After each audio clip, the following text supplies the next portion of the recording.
రామాలయం అని చెబుతున్నటువంటి గుంతేలమ్మ గుడిగా మారిన దళిత సత్రం అర్ధరాత్రికి అర్ధరాత్రి వచ్చి ఒక దళిత సత్రం గొంతేనమ్మ గుడిగా మారితే, ఆ గొంతేనమ్మ గుడిని రామాలయంగా మారితే ఆ లోకల్ ఉన్నవాళ్ళు ఇది మాది అనేటువంటి ఎమోషనల్గా సెంటిమెంట్ అయ్యారు. వాళ్ళు వందల సంవత్సరాల నుంచి అది వాళ్ళ కాలనీలో ఉంది.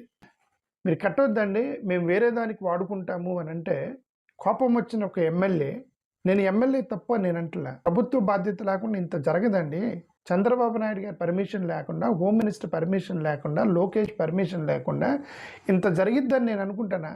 ఈ ఇన్సిడెంట్లు కేవలం రఘురామకృష్ణరాజు చేస్తున్నాడు అనుకున్నా నేను.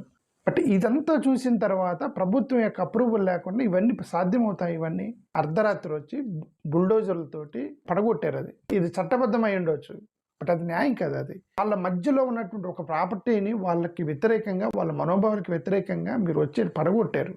వదిలేయండి. ఇక ఆ వ్యవస్థతో మనం తట్టుకోలేము. కారంచేడులో వెంటబడి వేట కొడవలతో నరికారు మా వాళ్ళని. మీరు నరికారు మా వాళ్ళని. ఏం చేశారు? వెంటబడి నరికారు మా వాళ్ళని.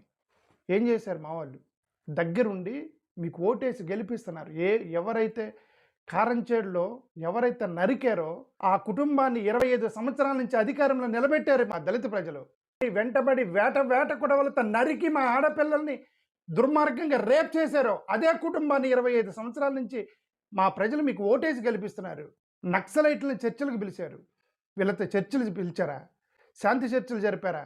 దగ్గరికి పిలిచి మీరు ఏం కావాలని అడిగారా? మీరు మొత్తం చేసి చివరికి అది మతం అంటారు. They say this is a religion, this is a caste operation, this is caste operation. అర్ధరాత్రి పోలీసులు ఎందుకు మా దళిత కాలనీలో తిరగాలి? Why should there be police in my Dalit colony?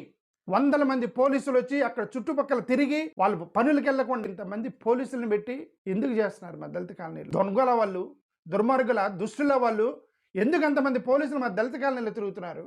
లెగిసిన దగ్గర నుంచి వీళ్ళు దొంగ సర్టిఫికేట్ పెట్టుకున్నారు, క్రిస్టియన్స్ దొంగ సర్టిఫికేట్ పెట్టుకున్నారని చెప్పి మీరేసిన ఒక దొంగ చట్టాన్ని చూపించి లెగిసిన దగ్గర నుంచి మమ్మల్ని దొంగలంటే ఆత్మాభిమానం ఎక్కడ కొడుతున్నారో తెలుసా మీరు మమ్మల్ని?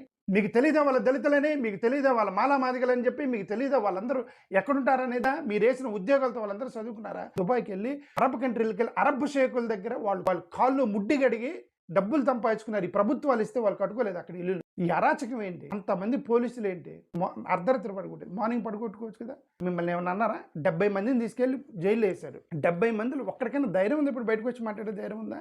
చూడండి, మాలపల్లిలో కిటికీలో నుంచి ఫోటో తీసి పంపించారు నాకు. ఏమంటే పోలీసులు ఎందుకు తిరుగుతున్నారన్న ధైర్యం కూడా లేదు. చంపేశారు, వాళ్ళు ధైర్యం చంపేశారు.